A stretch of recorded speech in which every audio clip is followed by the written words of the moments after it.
آقا علیہ السلام ارشاد فرماتے ہیں کہ 5 تحفے رمضان اور مبارک میں جو اللہ نے میری امت کو عطا کیے ہیں وہ پہلے کسی کو نہیں عطا کیے۔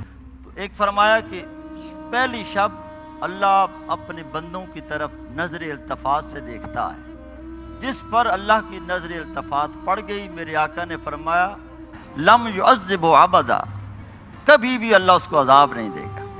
دوسرا تحفہ اللہ نے اس امت کو یہ دیا ہے کہ جو روزے دار کے منہ سے بو آتی ہے نا، اطیب عند اللہ من ریح المسک، وہ کستوری کی خوشبو سے اللہ کے ہاں زیادہ پسندیدہ ہے۔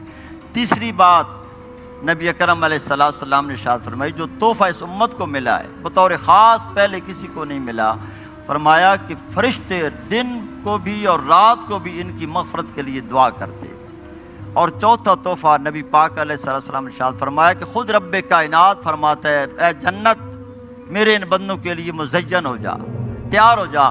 پانچواں تحفہ یہ ہے آخری رات میرا رب اپنے بندوں کے تمام گناہ معاف فرما دیتا ہے۔ سبحان اللہ۔ اور امید ہے کہ ہم سب نے ان 5 تحفوں کا حصول حاصل کیا ہوگا اس ماہ مبارک میں، اور اگر نہیں کیا تو کوشش کیجئے کہ ہم یہ 5 تحفے ضرور حاصل کر سکیں۔ یہاں پر وقت ہوا ہے ایک چھوٹے سے بریک کا، کہیں مت جائیے گا، دیکھتے رہیے نور رمضان۔